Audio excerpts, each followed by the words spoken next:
If you're not sustainable, you're not going to be richer. India wants more money, more factories, more jobs, probably more opportunities, better homes. Can India actually get rich without getting dirty? The answer to that is absolutely. There is no scenario where you tell somebody you should not buy an AC. Who are we to say, you deserve an air conditioner, but you don't? They're saying inconsistent rainfall or changing rainfall patterns, changing temperature patterns, increased instances of heat waves, more pest attacks. So methane is something that actually contributes, I think, 1/3 of for the warming that happens. Yeah. But remains a little invisible in this conversation. It is about prosperity and development is what climate action is. And imagine the headline says, India decoupled growth from emissions. What if the biggest mistake we have made in climate action is asking people to sacrifice, drive less, fly less, consume less? But India is a country where millions of people are still trying to get more. More income, more mobility, more energy, and better homes. So perhaps the real challenge is not how do we actually convince people to want less, but it is how do we build a world where people can have more without destroying more.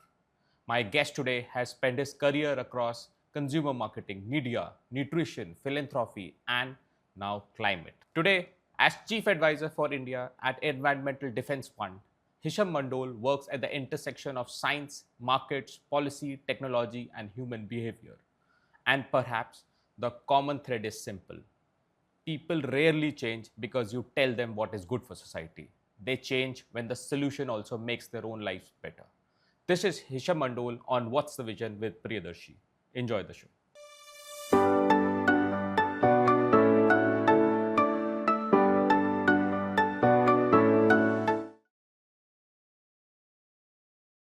Hisham, tell me one thing. India wants more money, more factories, Yeah.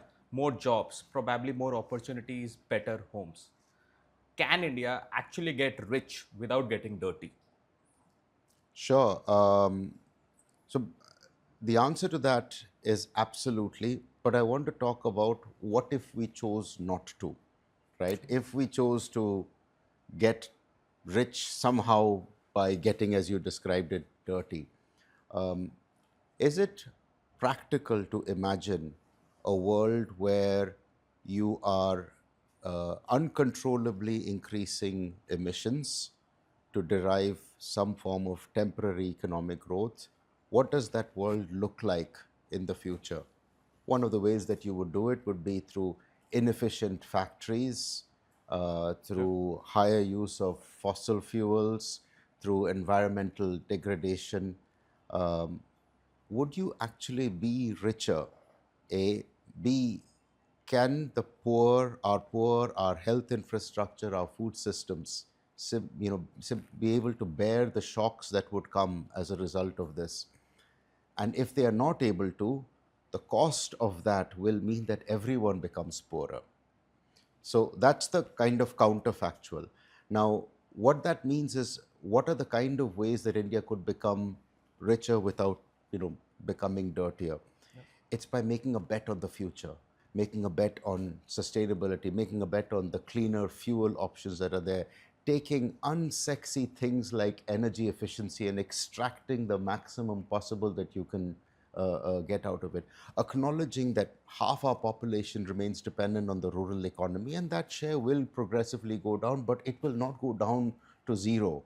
And making sure that they have a quality of life, because once all of this is in place, everyone's incomes goes up, everyone's consumption abilities go up. That's better for economic growth, and that makes everyone more prosperous. And I want to use prosperity not just as how much salary you get, but the quality of life that you have with that. Of course, when we talk about the quality of life, actually, and this is a comparison we want to make India against what happened in US, Europe, right? And we have seen this trend happening. Yeah. Hence, that very focused question was asked: why can we actually negate that effect? Do you believe that that can be done? Absolutely. And I think it'll be helpful to go back to the context of China, Europe, North America, and how they grew. At that stage of their development, it was fueled by fossil fuels, and temperatures were beginning to rise for sure, but you didn't see the kind of climate impacts that you see now. Every day you pick up the newspaper, there's something or the other linked to climate change. That wasn't the case 20, 30 years ago. The impacts are becoming more and more aggravated. And if that's the case, therefore, then what is it that India could actually do differently compared to those countries? They were much better equipped to handle climate action. But I say better equipped, you see what's happening in Europe right now with the temperatures. It's causing severe Heat waves, I disruption, would say. Yeah. serious heat waves in a context that's not engineered to handle those. I mean, when we see those temperatures, they don't seem that high from an Indian context. But in terms of the way their houses and offices are built, in terms of who has air conditioning or fans or even windows that can open and allow some breeze, and none of which is what they have. So my point is that uh, India has a number of foundational aspects that will allow it to do this growth different from how these other nations or regions grow. Wow, that was from the point of view of our audience who would look at this. But I really want to move towards what you have done. And I want to start a little back. We got to know that you have been to different countries, I would say, and you have actually studied outside in terms of and Libya, Malta, if I'm correct, Austria. And And Nigeria, then yeah? you, okay, Nigeria also, the Yeah. 4 countries. Yeah. And then you came back to India at the age of 16, Yeah. right?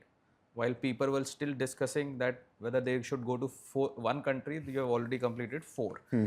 And now that when you have do your work today, does that outsider and insider perspective give you a different sort of an angle to how the India's development is happen, or has happened, or is happening? Sure. So I take absolutely no credit for all of those countries. The cards were dealt to me. My parents went abroad, and I left when I was 2, and as you said, I came back when I was 16. Um, there's two things that I remember of what my state of mind was when I came back. One was I was completely rootless. Because you didn't feel any one place was home, because you lived a few years in one place, then moved to another, etc. So I What came, happens to the children of army guys and all that moving from one state to correct, another? correct. Yours was like more one country to another. Correct. One continent to another Yeah, in some cases. The second, however, is it also gives you a much higher degree of adaptability.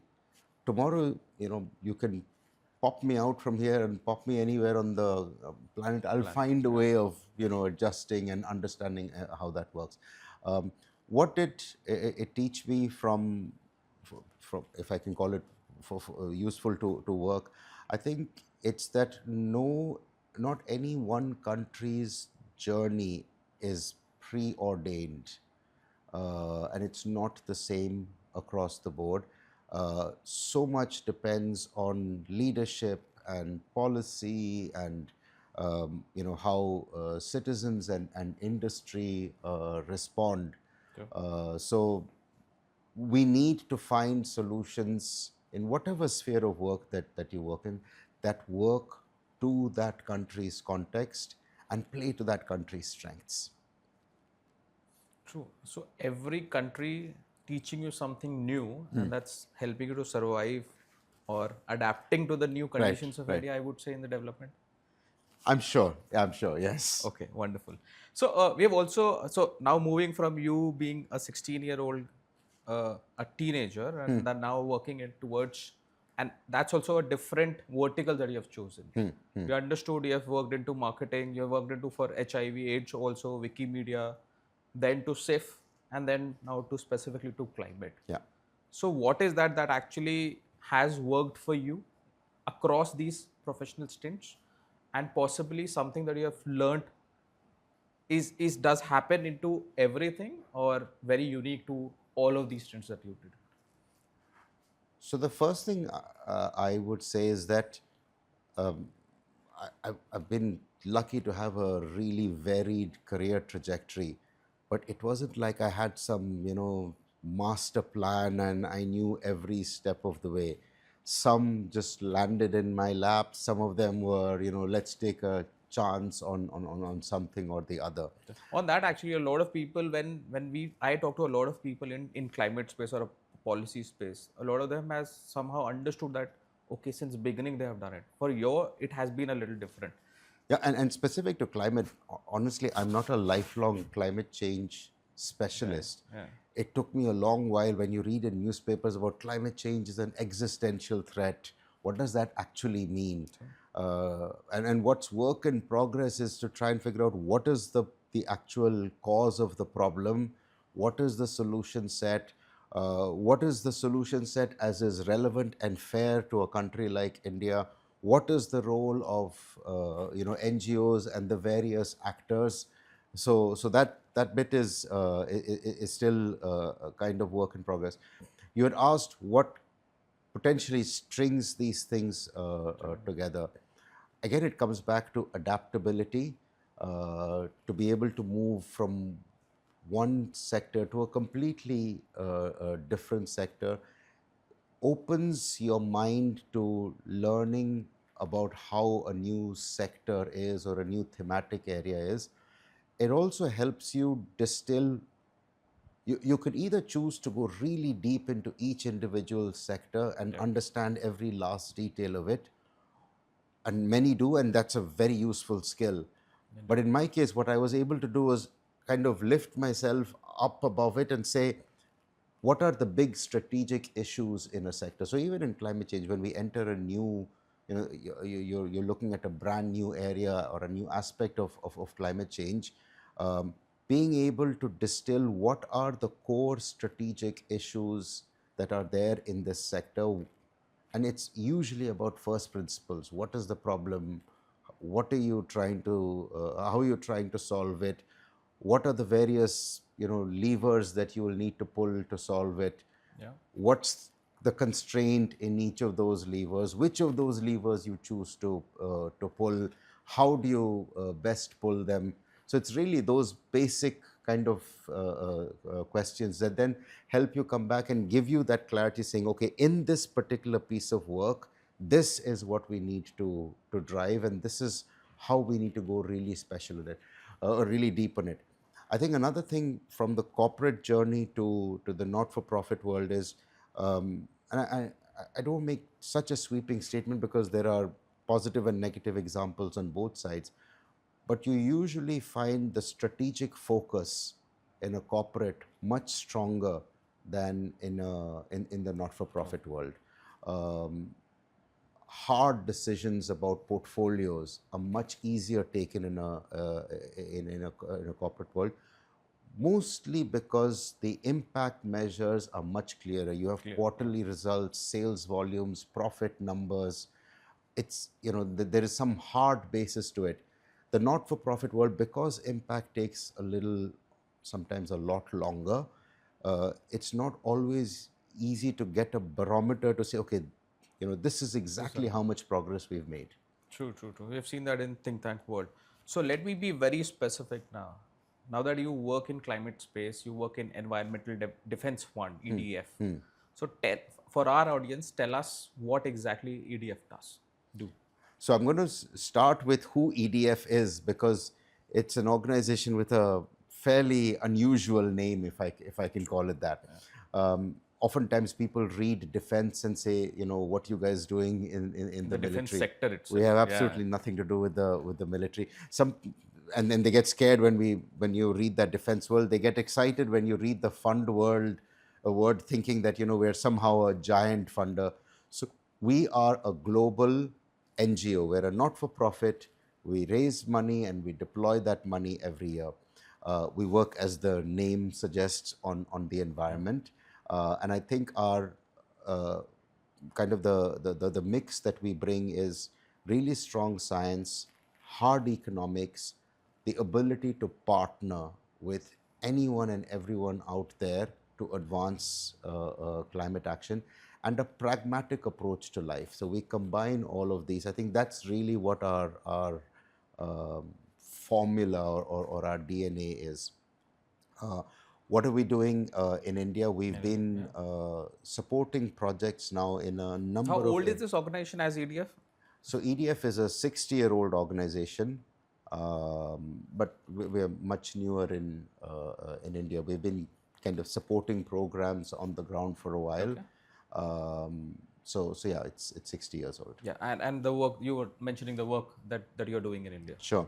So it maybe I could bucket them in the broad area of. Sorry, let me just step back a moment. If you say that the what we bring to the table is science, economics, partnerships, and pragmatism, when we look at India, what we realize is it's a big and complex country, but it's also a crowded country in terms of there are many great NGOs doing great work. Yeah. One thing we were very clear about from the beginning was we're not going to try and duplicate or replicate work that's done elsewhere. Let's find strategic niches where we have some distinctive capabilities and where we could hopefully support India's journey and accelerate it wherever possible.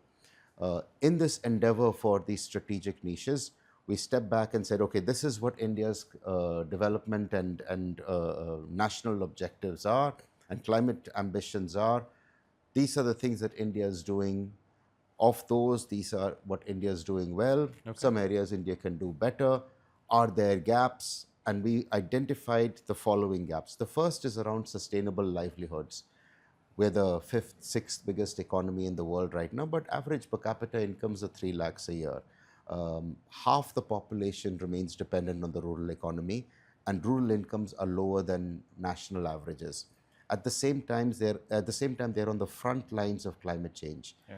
And so anything that you're able or you seek to do for them has to deliver a triple win, which is... When you say triple win? Which is increased incomes, improved yields, secured environmental benefits. Not any one or two of these, but all three of these. No. Not always possible, but there are some areas where it is and articulate them. Let's take agriculture as an example. There are 1,000 things that you can do in the endeavor for more sustainable agriculture.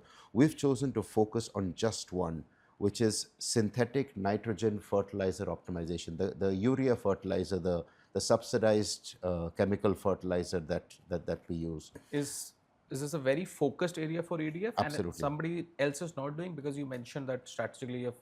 Yeah. So I don't want to say that areas? I don't want to say nobody else is doing it, but the gap that we're trying to fill. So if you think about natural farming, for example, there is a certain amount of fertilizer. There is a fertilizer element to that, and how you substitute one versus the other. Our view is that nitrogen fertilizer is necessary for food security. India needs food security before anything else, pretty much. If that's the case, then how do we make sure that it is the right amount of nitrogen fertilizer that you're using, and how do you make sure that you produce that fertilizer as sustainably as you can, because it happens to be a high emissions industry. We will come to that later. On the actual consumption side, what we've been doing is bringing science and economics to bear to address what India wants to do. This month, the Ministry of Agriculture has launched a national campaign on optimizing fertilizer use, which is exactly the kind of work that But you're adding a nitrogen fertilizer in that, right? So a lot of the focus is on the nitrogen fertilizer, even in the government's campaign, because that is where the subsidy amount comes in. And there's a huge fiscal burden on the government in terms of the subsidy amount. It's subsidized, but it's not free. So already poor farmers are spending money. And then there's, of course, if you over apply fertilizer by 60%, you don't get 60% more yield. Sure. You get as much yield as the conditions let you get. The rest, goes into groundwater as nitrates, or it gets emanated as nitrous oxide. Plus, if you think about the upstream emissions of the production process, this is not good for the environment, apart from it not being good for farmers, not being good for the government's fiscal health. So what So we, I really wanted to stop you in yeah, between because for our audience also and for our understanding, how does a farmer gets impacted from not using the fertilizer but using a nitrogen fertilizer? What's the difference? yeah, Why are we why is EDF so focused on that? sure, Because that would make more sense on why the transition should happen. sure, sure. Um, so soil soil health means that you have the right levels of nutrients for plants Yeah. to be able to grow grow healthily and produce the yields that you're looking for. They tend to be deficient in a number of areas, and you need some kind of additional uh, application of fertilizer. If you were to not use fertilizer and rely entirely on the soil as it currently exists, what you will find is your yields go down significantly. So you need fertilizer of some kind. The question is, why are we over applying nitrogen fertilizer? And it's tempting to look at it and say it's subsidized, that's why they're using it. Nobody overuses something just because it's subsidized. Or even worse, you'll blame the farmer for actually using it. When Or you look, probably I'll just start using it and then go back to the usual format once I give this that, subsidy. that could be there. A lot of I time. think when you put yourself in the shoes of a farmer and they see, what are they seeing right now? They're seeing inconsistent rainfall or changing rainfall patterns, changing temperature patterns, increased instances of heat waves, um, more pest attacks, etc. They look at all of this and say, none of this is actually in my control.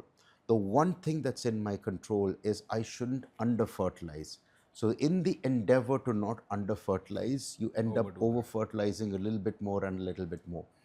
When you were asking what is the impact, there's obviously the health impacts in terms of nitrates in groundwater or raised temperatures in terms of nitrous oxide.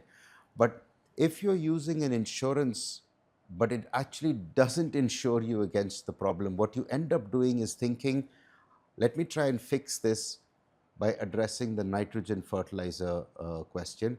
But what I then end up not doing is actually looking at what are the underlying reasons for my low yields. Am I using the right seed varieties? Is it the right crop that I'm planting? Is it the right seed varieties, the cropping patterns that I use? What is the right timing for these fertilizers? So that it's helpful when farmers see that as I move closer to the optimum level and my yields don't go down, so therefore it wasn't fertilizer that was getting me these yields, it must be something else. Let me try and figure out what that something else is. So that's where the impact comes. Okay. And any tangible transformation that you've actually seen? Absolutely. So we've been And which cities, which we've been villages we've you've been been able? supporting partners in Bihar for a number of years to optimize fertilizer levels, and you're seeing, at a program, at a project level, that fertilizer consumption levels have gone down, yields have remained stable. And that's really it. So what we're trying to do, and we're not suggesting that, let's assume that you go to a farmer and his plot or her plot, and they are over applying to the extent of 50% for the sake of argument. It's not like you tell the farmer, reduce 50% tomorrow. Hold their hand, let them take it down 5-10% in one cropping season, look at yields, get that confidence, then take it down a little bit more and take it down. So holding their hands through this journey is essential. And it can't just be that somebody told them to do this. Human behaviors, you look around at peers, so you want to see an influential farmer in that community and get confidence from him or her that, I can do this because they've done it, and they seem to be all right. So nobody wants to be left as the odd one out actually. If everybody else is doing, the first person not to do that Yeah, is like pointed out. And if something wrong happens, yeah, and possibly everything stops. that's true. So is that the only focus area right now for EDF? What are the No, more so areas that I you have? gave this Yeah. as one illustration. Agriculture So is one you talked absolutely. about. So the fertilizer use in an agriculture. The second is around water, where increasingly there is more and more realization that water is a resource under significant stress. And to be fair, there's a lot of activity around it. There's government programming. A lot of CSR money is directed, or more and more CSR money is being directed at water. There's a lot of development sector activities. What we're trying to do is build a toolkit that says, for a particular hydrology, which is the water conditions in a particular location, what is the right kind of interventions that you should look at? So everyone then has a common playbook in a sense to understand, okay, this is the conditions here, this is what is going to be required. The second aspect, another area that we work on is on dairy productivity.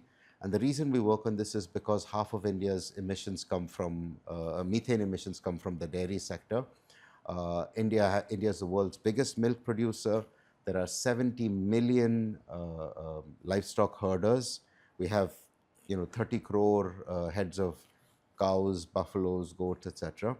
I said we're the world's biggest milk producer. We make a quarter of the world's milk, but the next biggest is the US. And by comparison, our cows make a quarter, or sorry, 1/5 of the milk output that cows in America One are fifth, able. the same number of cows making 1/5 of what Yeah. US cows will deliver. Yeah.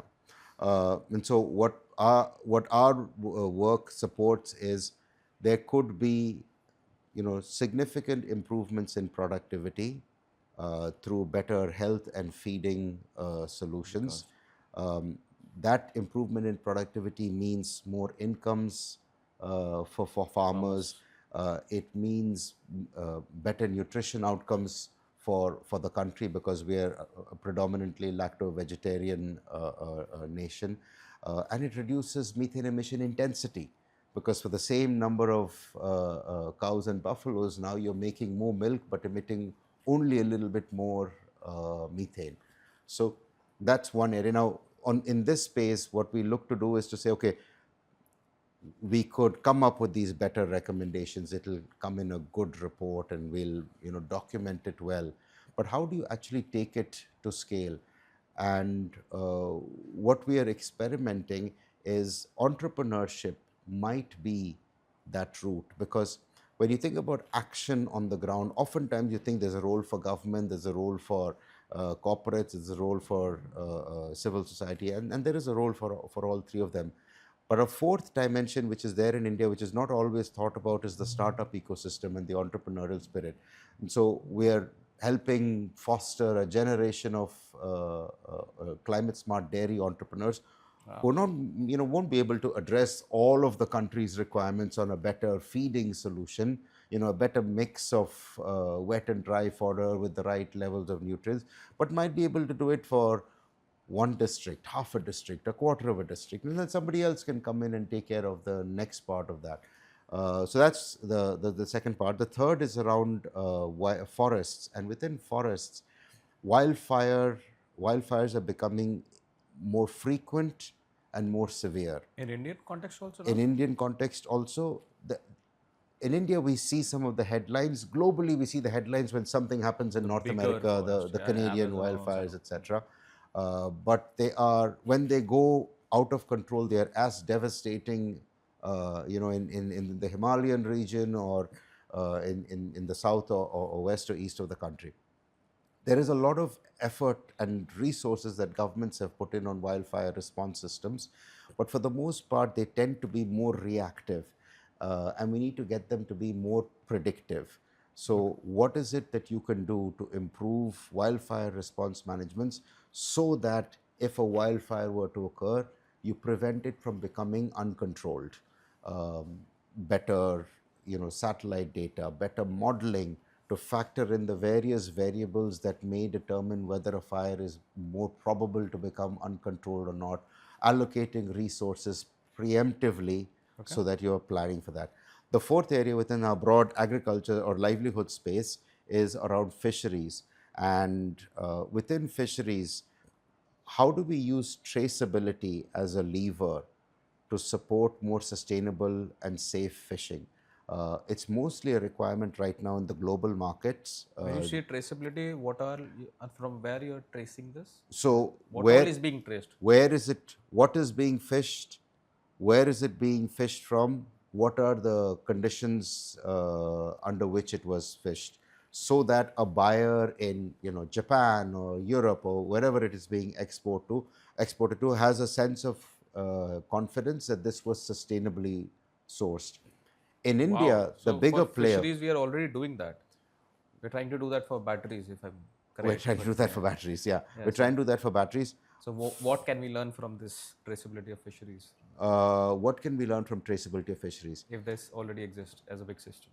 So I But wouldn't we can s- take that I later. wouldn't Yeah. say Yeah. it exists as a big system. It is an emerging priority. There's a traceability framework that the national government has put in place, and there's a number of things that can happen after that. I think one of the challenges is, how do you create traceability solutions that are cost effective for smallholder fishers? And the majority, 90% of our fishers are small. They're not the big mechanized. The volume of fish that comes from the big mechanized ones is much higher, Okay. but the numbers of fishers are obviously much more in the unorganized sector.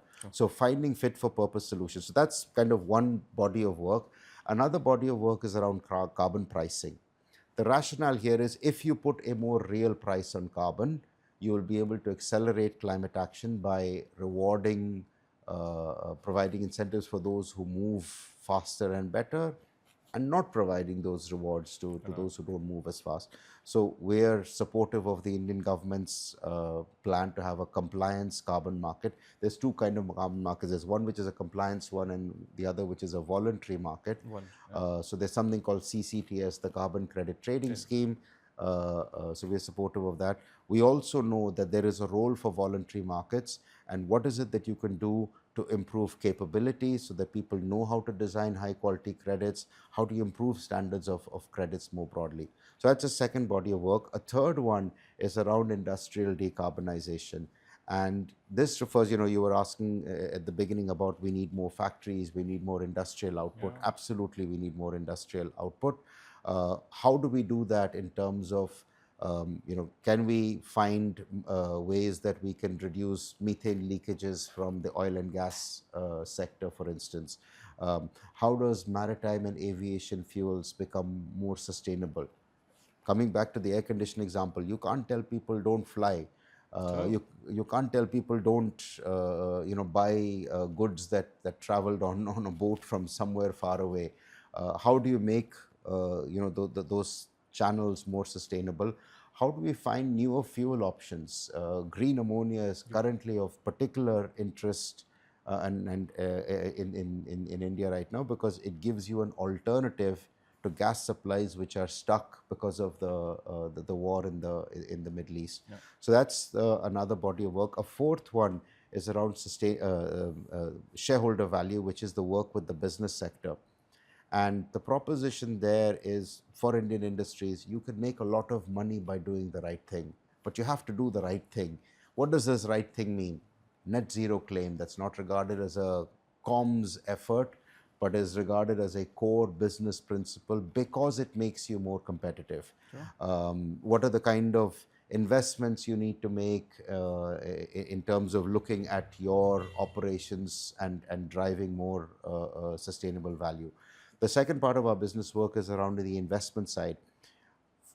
Finance is a real gap, and the question is, where is this finance going to come from to fund this more energy efficient air conditioning plant, or this newer age fuel, etc.? A lot of it is going to have to come from domestic investors, and domestic investors, I would argue, are a little behind some of their global counterparts in understanding climate risk and factoring that in. The insurance sector is a little behind what's going on in other parts of the world.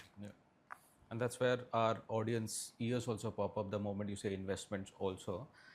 But I really want to touch upon a very specific topic that you talked about, both the carbon credits and the methane thing. So methane is something that actually contributes, I think, one third of for the warming that happens, Yeah. but remains a little invisible in this conversation that has happened. This is probably a first time that a guest is talking about methane as such, right? Sure. And you have talked about the cows, the buffaloes, and the methane that they also tell us what exactly happens and what is this methane coming out? Is that the burps or something else that are coming out? And why this conversation is not so interesting or not so talked about like we do for carbon dioxide? Sure.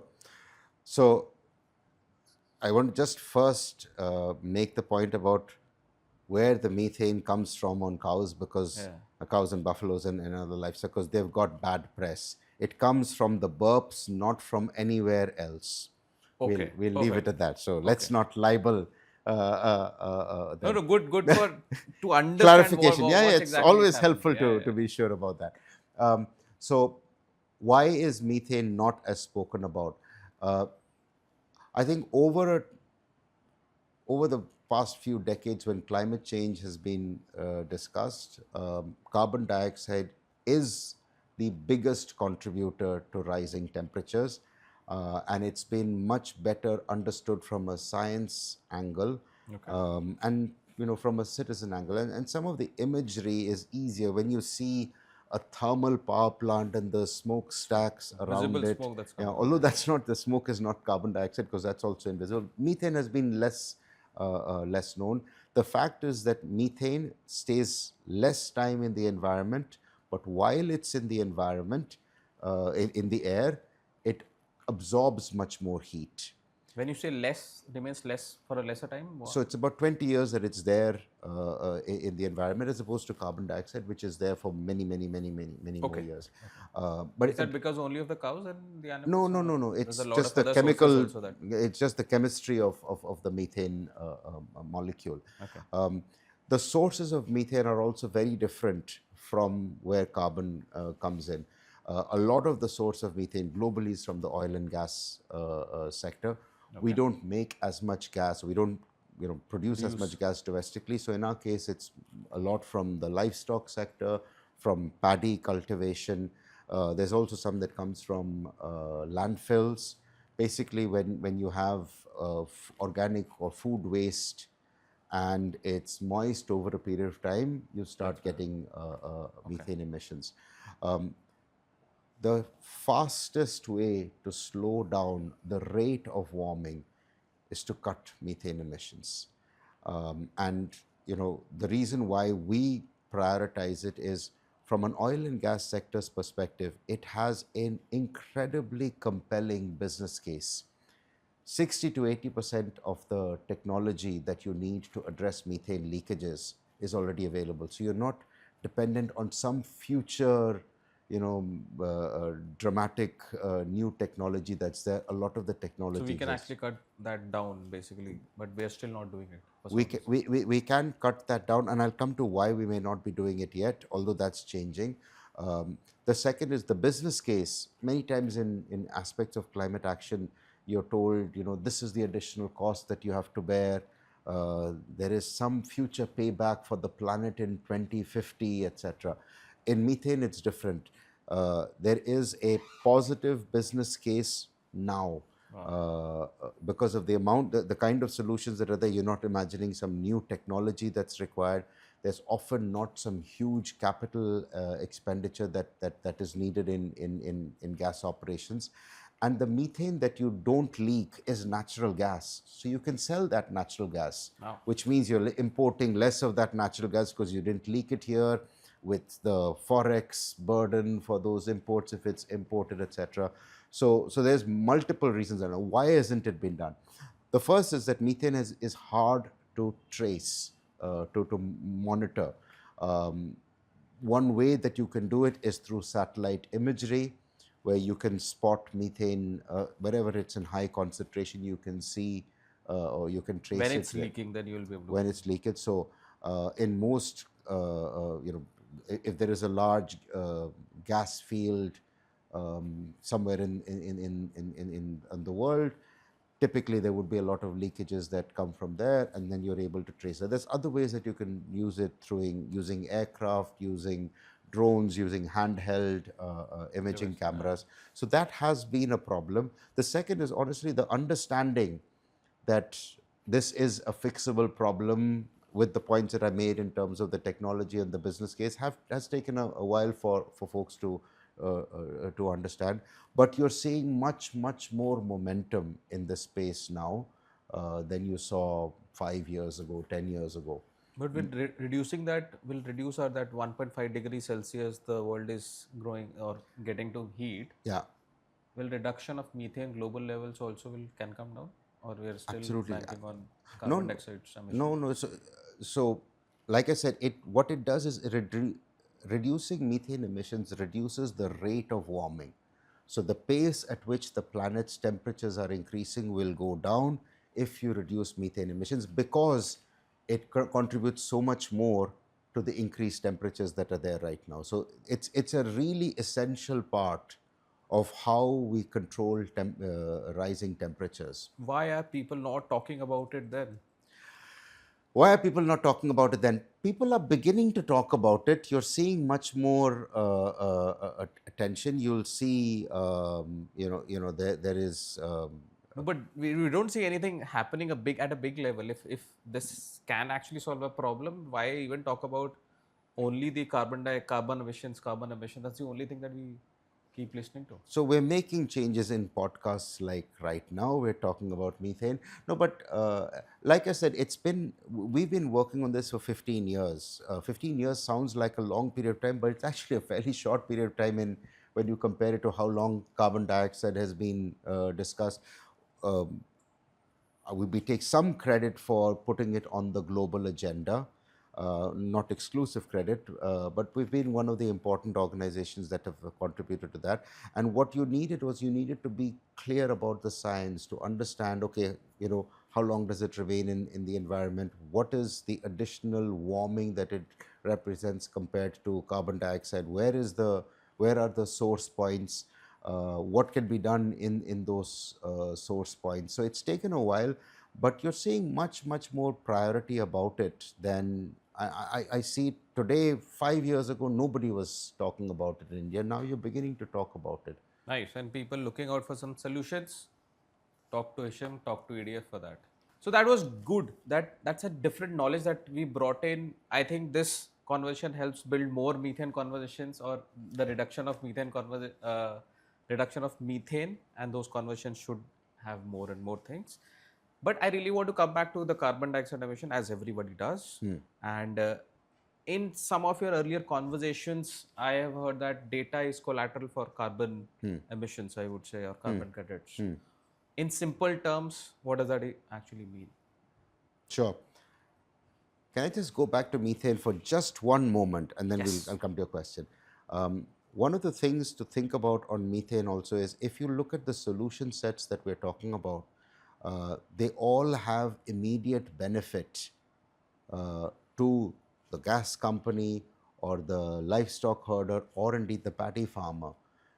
So that's, I think, one of the unique things about methane, is that the business case for action is much clearer.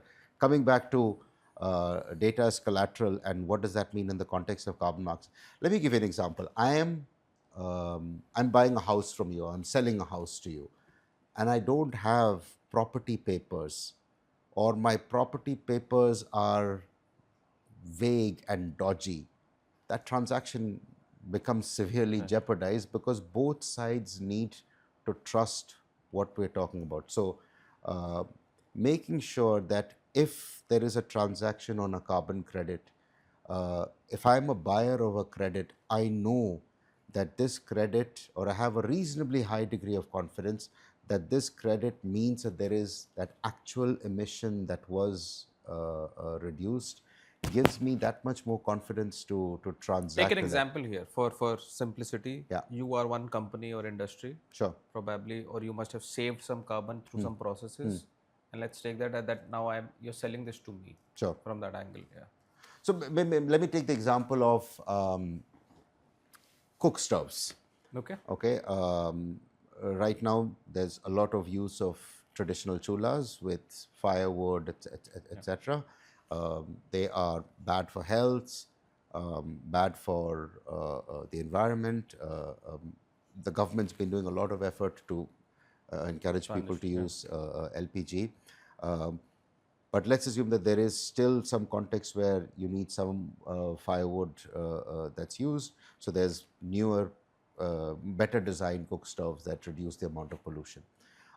I, as a developer, carbon credit developer, say that I've got 100,000 cook stoves running, I've given them to individual households, and they're using them regularly, and this is the amount of carbon that has been saved. Therefore, I package it into whatever, one carbon credit, and I sell it to you. That looks nice. It looks nice, right? Makes a lot of sense. You as a buyer of that credit need to be sure that when I have told you that there is 100,000, that there is actually 100,000, you need to be confident that when I tell you that there is 100,000 households that are using this, they are actually using it regularly. Yeah. How do I make sure that that happens? If that bit isn't there, then there's always a little bit of ambiguity. Or forest cover. I tell you that we've reforested or conserve 100 hectares somewhere. You need to be clear that there is actually that land that was there. There was actually efforts that will help us secure forests. So it's that part of it which is really essential. Also, let's go on the industrial side.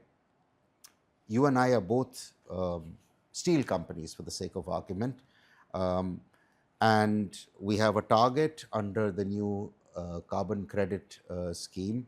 That target has to be measured accurately for both of us, because it represents a cost to me if I'm not able to meet my emissions reduction.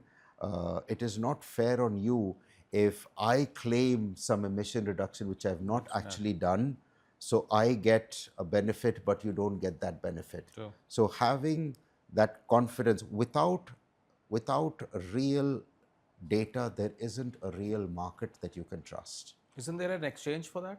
I mean, some intermediary who has to check it, because as a buyer, I can't, right? Sure. Seller, you can say anything. Sure. But how do I go to that place and say whether you have reforested that? Yeah. So in the compliance market that India is launching and other compliance markets, there are accreditors and verifiers that are part of the system. You want to make sure that they have the right frameworks, the right training, they're available in the right numbers, etc. On the voluntary market, what you have is you have some of the standard setters like Gold and Vera, you may have heard of. There's also something called the Integrity Council for the voluntary market. It's a big, Integrity Council for a voluntary carbon market. It's a big unwieldy name, but essentially one of the main areas that they're trying to do is improve integrity standards across the world on voluntary markets. Across the world or voluntary? Yeah. Wow. Yeah. So there isn't a global registry for voluntary carbon credits that way. Okay. Unlike the stock market, for example, where there is BSE or NSE or the New York Stock Exchange or London, etc. You don't yet have that level in the voluntary market. I think as we progress, it would be great to have, certainly at a national level, a common registry for this. Perfect. And let's keep it very simple. Let's suppose all of this works in a best manner as we are assuming, these carbon credits and all. How does an individual get benefit of it? How does a business? So business we can still understand, right? So you were not able to, you are releasing some emissions, you are negating it by that. For an individual, how does that There's an additional benefit to the business.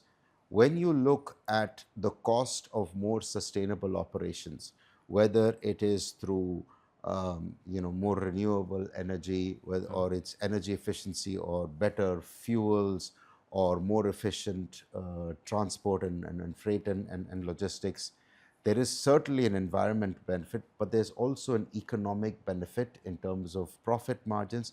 There's also a competitiveness benefit because you're now able to sell in markets where there is more stringent requirements, and those stringent requirements are coming to India as well. So it's, don't think about it only as a carbon, as an export space. Sure. Coming back to the point about individuals, if I'm a forest community and I am investing time, effort in making sure that the forests are secured, a high integrity forest credit gives me that additional source of financing, But is that additional source of applicable for income. an individual too?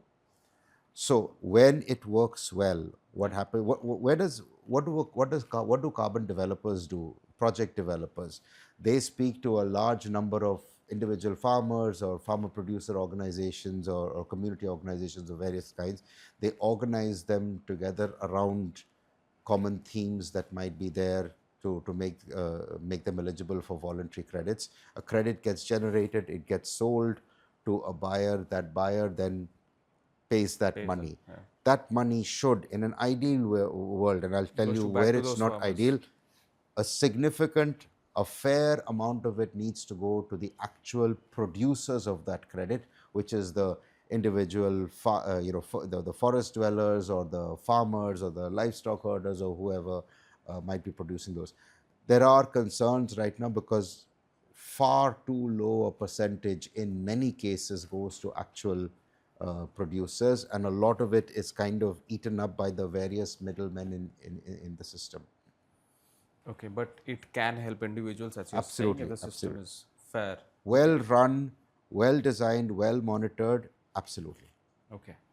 And let's talk about climate action, climate sustainability, as a lot of people talk about. If you, as Hisham or EDF, has to sell this to 1.4 billion Indians, what is your take in it? How would you say, in a very simplified form, that Vikshit people take it? Bharat Yeah. will only happen if it happens sustainably. If it doesn't happen sustainably, the climate impacts, the, the health costs, our lack of competitiveness globally will hold us back. So, how I would sell it is to say prosperity in its fullest form. Yes, one part of prosperity is how much income an individual household gets, or how much revenues or profits a company makes, but it's also about quality of life. It's about security of livelihoods for farmers. If you have less disruptive climate actions, it means so much more to a farmer who, their entire livelihood depends on what window is there for the rains to come and what temperatures prevail during the various stages of the cropping pattern. It means more secure food supplies, and higher food security, therefore.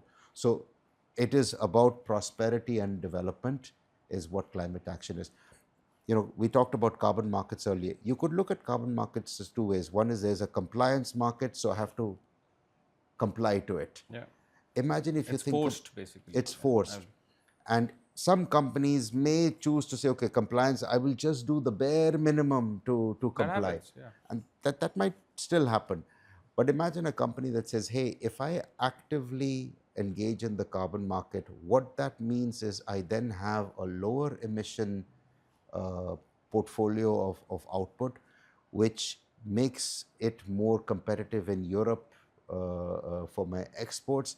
It makes it more cost competitive in India, because, and the other thing is, because of what's happened in the Strait of Hormuz, it also means almost always that I have lower risk in terms of my supply chain because I'm using more renewables. Guess what? That those renewables are generated in India, or I'm using more green ammonia rather than gray ammonia.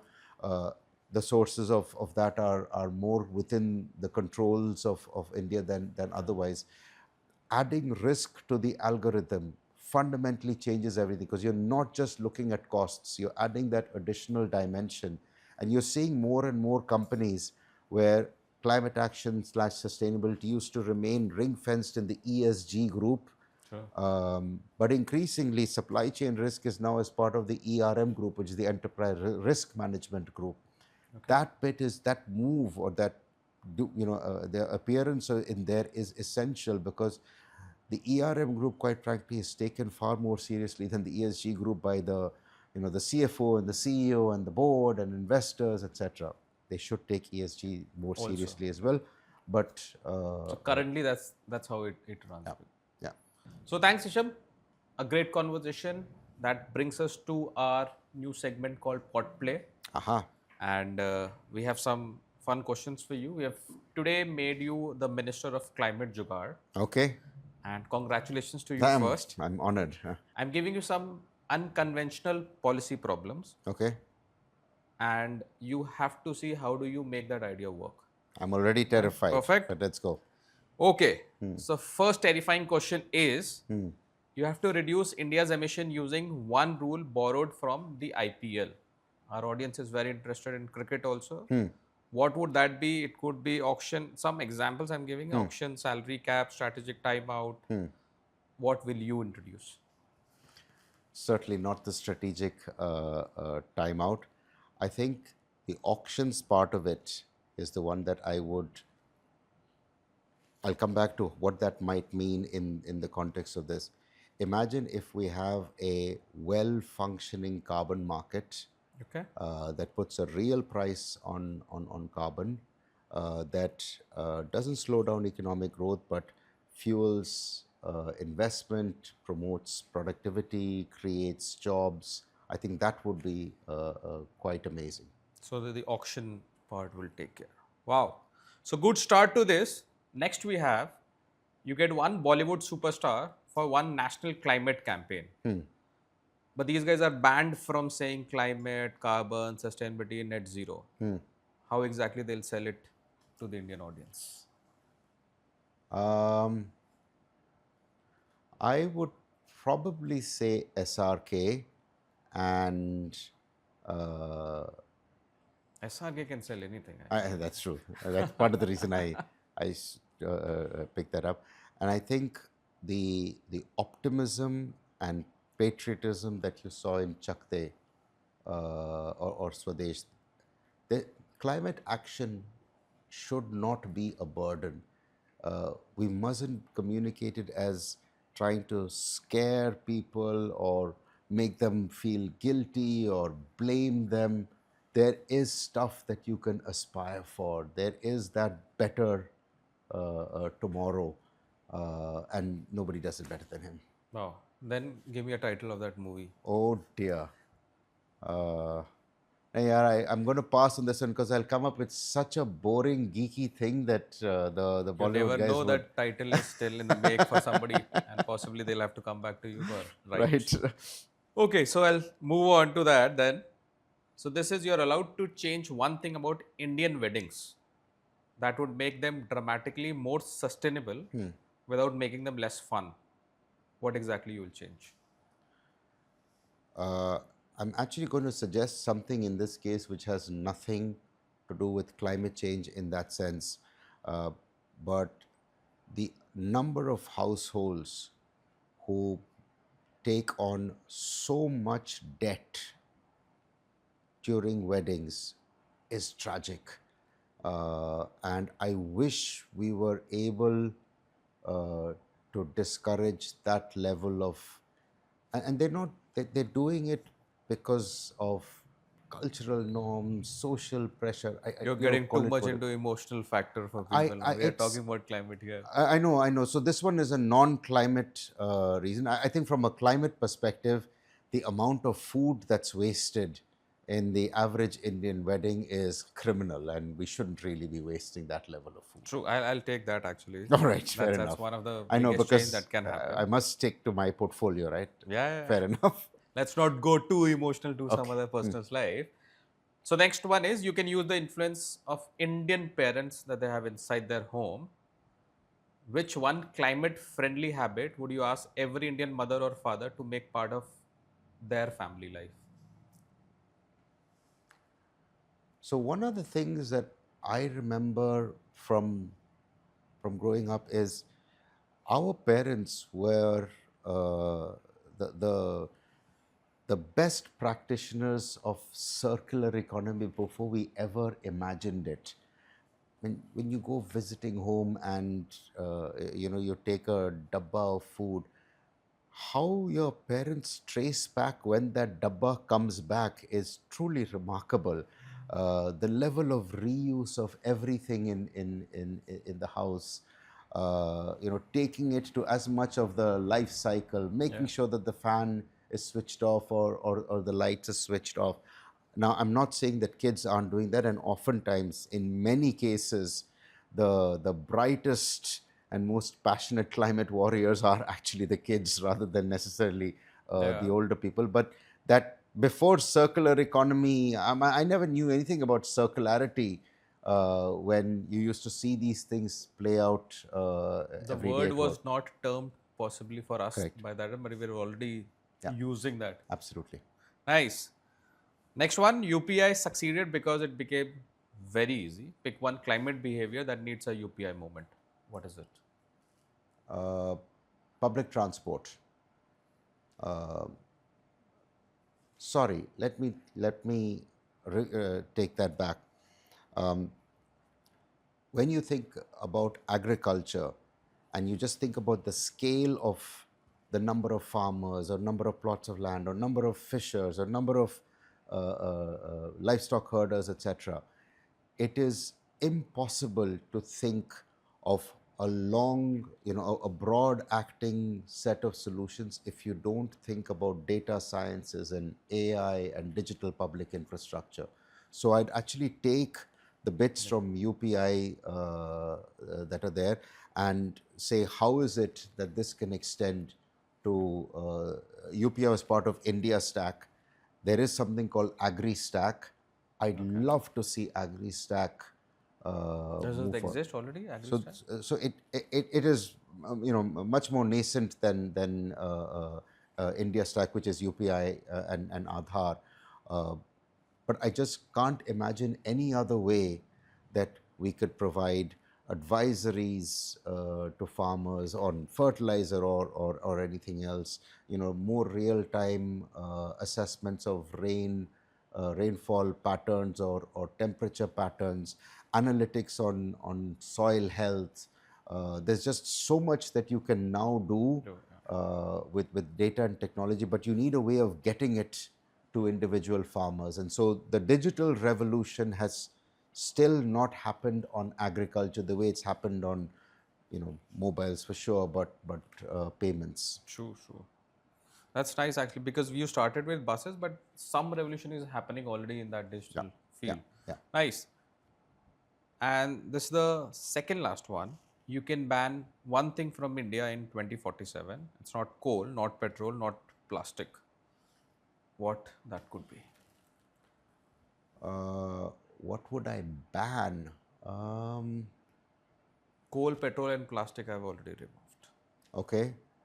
Uh, And podcast also, if you want to say that. Podcasts also. Okay.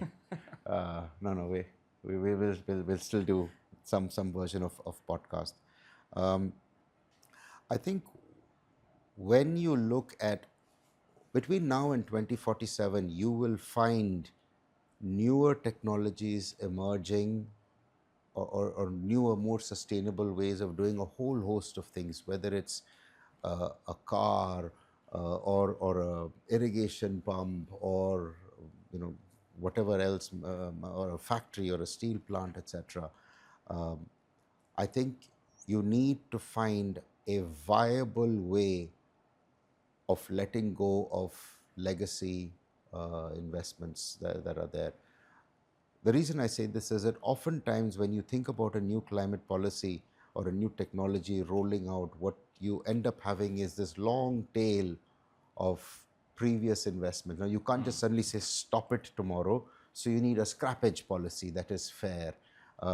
You need an incentive for somebody to move from a chula to a gas stove or an induction for cooker. You can't just assume that they'll finance all of this on their own. And so finding ways of incentivizing that, in addition to saying a minimum standard for energy efficiency Okay. in air conditioners, fans, etc. Right now, you have standards, but they tend to be voluntary. Imagine if you had an enforced minimum standard, which we have actually in automotives. Star ratings. Star ratings, but star ratings, rather than just being voluntary, and allowing you to choose these. There are minimum standards, and you have them on safety, right? Food safety. It's not like there's a star rating for a little bit more safe and a little bit less safe. It needs to be safe. So yes, finding a way of getting rid of the legacy stock that we have in a fair manner. Wow. And the last one, this is a little different that we have created. If you want to create a jingle for a climate action plan or a Oh, campaign, huh, we have had our thoughts on Amul and huh, all that, huh. Titan. So, do you think what would you come up? What would I come up with? And it could be as crazy as possible. Yeah. Right. Oh man, you're hitting me on a weak point. Um, Let me think about it, and if I remember something, I'll come up. I don't have anything that immediately comes to mind. Perfect. We'll take that in the last All right. segment Oh then. God, no Perfect. pressure. So because now we are talking about the India's 100 year of independence, India at 100, 2047 that it comes, right? What do you think an India should look like if you're traveling or if you're going into not a metro city, but any other city in India? What is the vision of Hisham for India 2047? Sorry, I want to come back to the previous question. Jingle? Not so much a jingle, but a tagline. But the thing that comes to mind is the Mentos ad, the Dimag ka batti jalao. Yeah. I think that something around that. It's about awakening to the real opportunity that climate action presents. So you want the equivalent of Dimag ka batti jalna hona chahiye. Perfect. So without even wasting time, Hisham has actually come Right. back with that jingle well in time. Okay, so now I actually move back Come to back to my the question. previous Yes. question. Yeah. What is the vision of Hisham for India 2047? I think in 2047, we have achieved significant and broad based economic growth that has lifted income levels, reduced income inequality, but done it while reducing emission intensity. And I think what would be amazing would be, as we celebrate 2047, let's assume we're on, Jan 1st, 2047, the one of the challenges has always been in the development sector, particularly on climate, is there actually a different model for economic growth, uh, of a country like India compared to some of the other industrial world? And imagine the headline says India decoupled growth from emissions. Wow. So a nice vision, and possibly, do you want to say what technology would have come up, or India would be globally leading in that to So achieve it? I don't think there's any one technology, but I can see a series of them. For example, on solutions like green ammonia, Okay. India becomes a global powerhouse that fuels, green ammonia So you are in favor of domestically. hydrogen becoming a big alternate fuel for us by that time. I think there is an important role for hydrogen. If we go down the discussion of hydrogen, I just want to emphasize that there isn't one silver bullet. No one thing is going to solve all of our True, problems. true But that. absolutely, we must look at hydrogen, and particularly in the context of green ammonia, I think there would be a significant opportunity. I think India becomes an incubator for a lot more greener solutions. Right now, we are the world's biggest producer of electric vehicles and electric scooties and Two-wheelers, and yeah. three-wheelers. Imagine if we become the powerhouse for high energy efficiency, ceiling fans, air conditionings. We start exporting a lot more LED bulbs, or whatever the technology is that emerges in the next 15 years. I think that there is far more security that farmers have. Sorry, not just farmers, fishers, livestock herders, forest dwellers have. That the best science and technology in the world is in their hands and being used by policymakers and companies in in support of them, so that they have, better quality lives, more incomes, more secured yields, less unpredictability. Wow. And a lot of time when people talk about this, people forget the middle class of India also. They always talk about farmers and all that. Okay, so I just wanted to keep it a little different also. And let's suppose we talked about a being rich a conversation and being sustainable all that time. So let's suppose India does become rich, right? We have achieved that status also, but we did not go to that level of sustainability. What do you think would have happened to be at that place at that time? What would have resulted So, actually? so one way that theoretically this could have happened, although I don't think it can happen in terms of becoming rich without becoming more sustainably, simply because the cost economics don't work out and the risk angle. We've had this crisis, or we're still in the middle of the crisis in the Middle East now. It is not going to be the only crisis that we face between now and 2040. There will be others. It's impossible to predict of what nature and in what severity. So I can't imagine that we would be able to grow. What it might look like would be that we grow fossil fuels in our energy mix in an uncontrolled way. Okay. We prioritize older, higher emission technologies over new ones because the capital costs happen to be lower. Um, we degrade our environment, our forests, our mangroves. We degrade them because you want to set up that additional factory there only without any kind of trying to recover land, or is that the only place you can have that factory? None of these appear like you could possibly still remain richer, because there will be economic impacts to this, whether it is your supply chain that becomes constrained. Fossil fuels, why should people use renewables now? Because it's more cost effective. So how are you going to become richer if you're taking the higher cost option? Sure. How are you going to remain, how are you going to be a globally competitive nation if you don't have more efficient from an emissions point of view as well as a cost point of view solutions? So I think all of these things combined suggest that you can't possibly become richer without being more So sustainable. there's no chance for that. We would be richer, we would be sustainable too. If you're not sustainable, you're not not going be. to be richer. Nice, nice. That's right way of putting that too. And because now that you have created that vision, what do you think needs to happen by 2030 to be at a place where, like, to land at the vision that you have created for 47? So I think, And next 4 years is what you're talking about. sure, 4 years is not a very long period, but it is enough to do a number of things. Let's lay the foundations for so many of the things that we are going to need. So the foundation for, for example, the carbon market. We spoke about Agri stack and the digital infrastructure that's going to underpin it.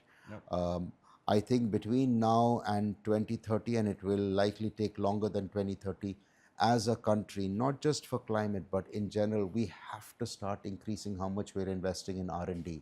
We're spending way too little on R&D. The country is spending way too little. Within that, the private sector is spending way too little. There aren't enough of those partnerships between academia, government, industry, innovators and investors that you see in other parts of the world. So making a big push on that. I think if we're able to build build those foundations now, and then if you take another timeline of, let's say, 2030 to 2040, scale. Let's take that. Yeah, yeah. Everything is about scaling then in that phase. So if you've got a carbon market, have progressively more ambitious targets, add more sectors potentially there.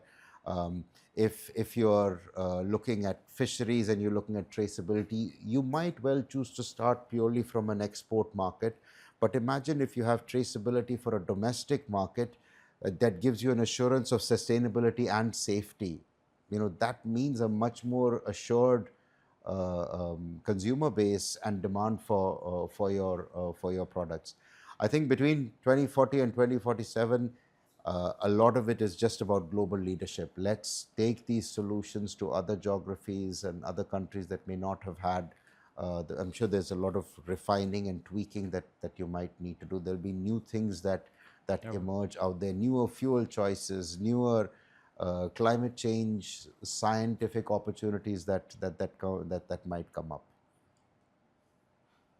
On that, because you talked about scale specifically, in your one of the earlier conversations, you've heard about the Indore story, right?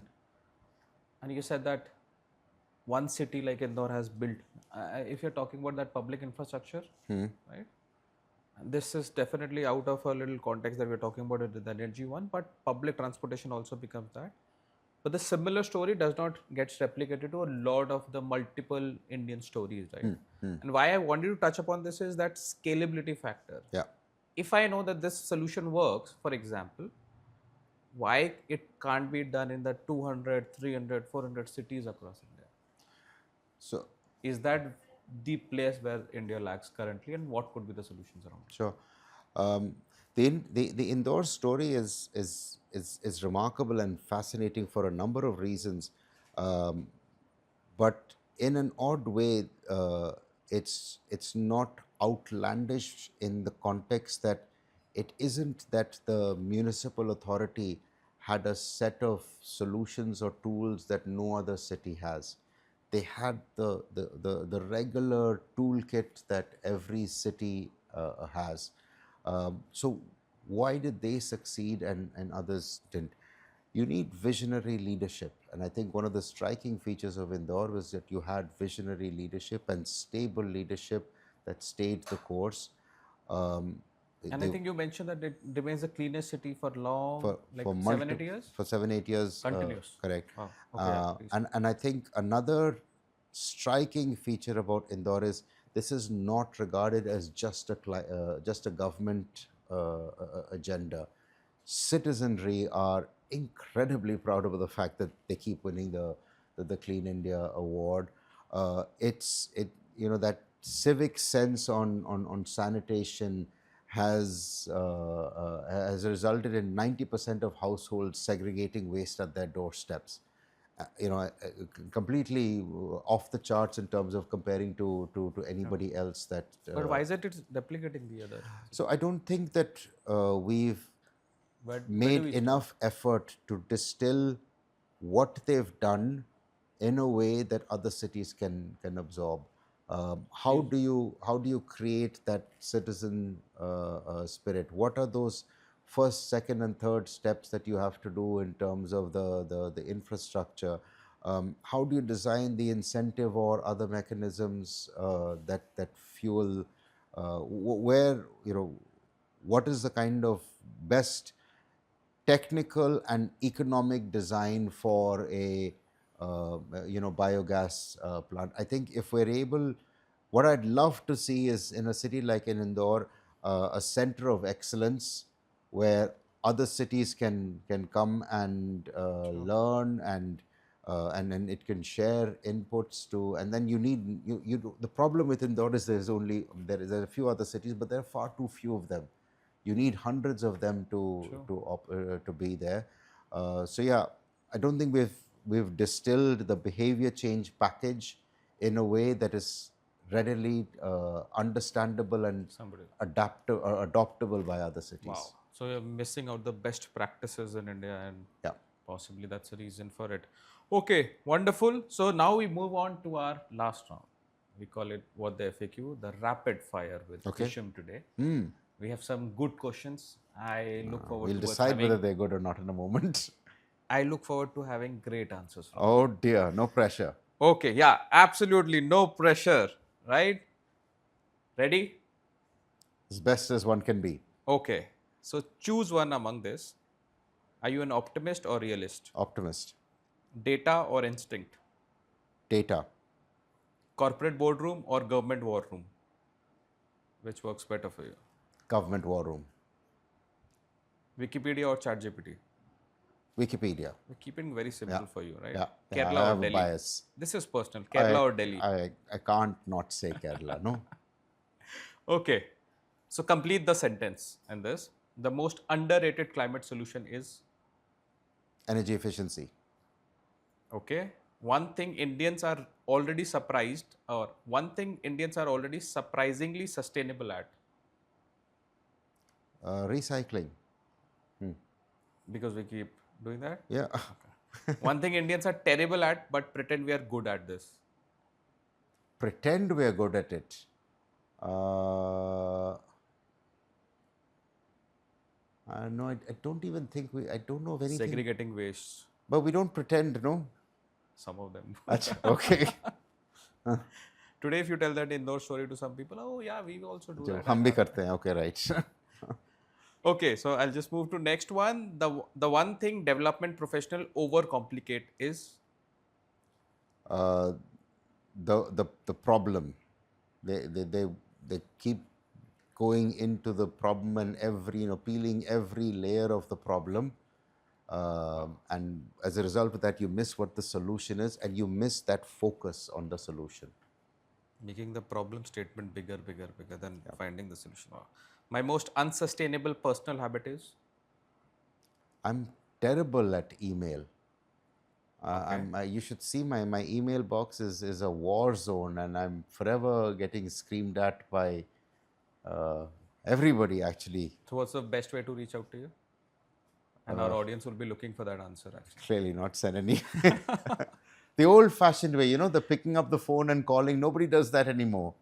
Okay, so people listening Oh dear. to Hisham right now, that's the way. Okay, and yes, you will have to find his phone number. Yeah, we don't have that right now.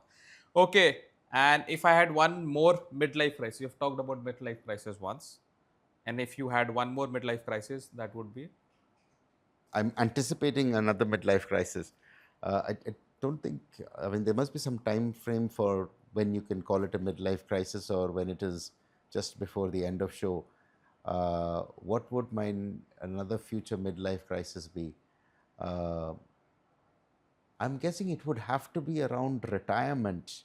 Like when I sit down and say, okay, abhi bahut ho gaya, now I just want to sit and put my legs up and watch Netflix all day. wow.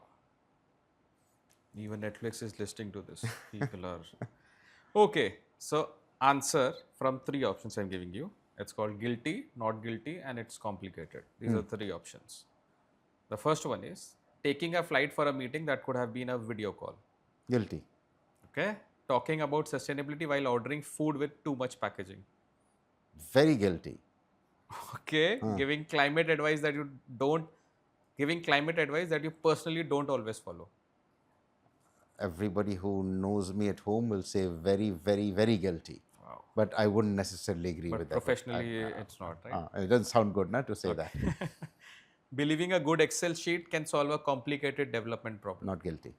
Okay, nice. Using the phrase system change when nobody in the room knows what it actually means. Not guilty. Oftentimes, I'm the one who's railing against the use of the word systems change because I Same don't here. understand what that means. Yeah, same. Here. Attending a climate conference where the air conditioning is freezing. Almost always. Okay. And this is the final one. We require only one word on this. India in 2026. In 2026, Present. hope. India at its 100 year of independence in 2047. Assured. From hope to assured. Okay. Climate action. One word. Selfish. Okay. Philanthropy. Important. Corporate India. Essential. Young India. Vibrant. Hisham Mundol. The final one. Normal. Okay. Perfect. We believe you're awesome, I would Oh say. my goodness. Okay, great.